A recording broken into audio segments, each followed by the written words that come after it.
Tai yra toksai dalykas draudimas. Tiek civilinės atsakomybės, tiek kasko draudimas. Kaip jisai elgiasi su savo klientais?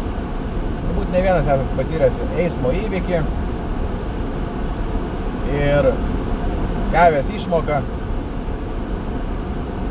arba remontavęs servisą. Aš esu turėjęs daug reikalų su draudimais. Begalės mano klientai taip pat. Išbandęs visas draudimo funkcijas, tokių dalykų kaip, pavyzdžiui, taksi apmokėjimas, automobilio nuoma ir taip toliau. Ir dabar ką jums noriu papasakoti? Kad draudimas, nepaisant to, kad jums atrodo, kad tai yra gera suma,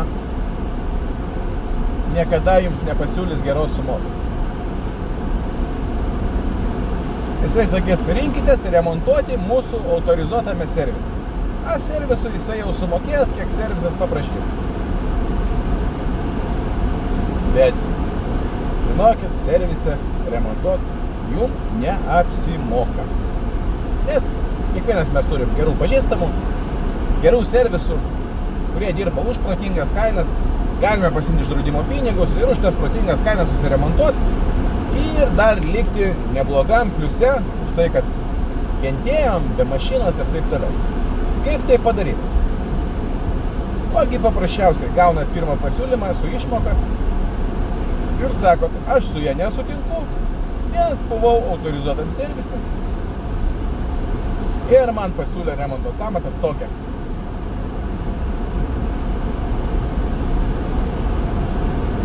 Draudimas sakys, mes nedirbam su autorizuotu servisu. O jūs sakot, ne mano problemos, kad jūs nedirbate. Aš turėjau automobilį, jo rida maža, aš su juo dirbu, man jisai reikalingas reprezentacijai, pas mergas važiuoju. Čia draudimo jau tai nekasa, ką jūs reikia. Esmė, jeigu jūs įvažiavo, arba jūs patys padarėt kažkokį neatsargų veiksmą ir sudaužėt automobilį, vis tiek draudimas turi mokėti. Kaip gaut daugiau pinigų? Nesutinkat su pirma išmoka, draudimas iškart pasiūlys daugiau. Nes jam vienareikšmiškai apsimoka jums pasiūlyti daugiau, negu mokėti servisui gerokai didesnę kainą. Tada jūs vėl nesutinkate su išmoka ir sakot, aš vis tiek noriu tos išmokos. Tada jisai sakys jums, atneškite dar vieną serviso pasiūlymą.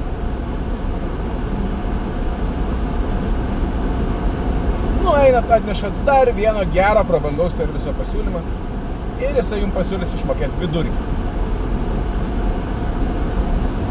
Vidurkis jūs jau kaip ir tenkintų, bet jeigu dar turit naglumų, galit kreiptis į nepriklausomą ekspertą. Draudimas turėtų šias išlaidas kompensuoti, bet irgi, kaip žinia, ne visada tai daro. O dar geriau, tai iš karto kreipiatės pas nepriklausomą ekspertą, nereikia jokių servisų komercinių pasiūlymų ir su to nepriklausomo eksperto išvada reikalaujate teisingos išmokos už padarytą žalą.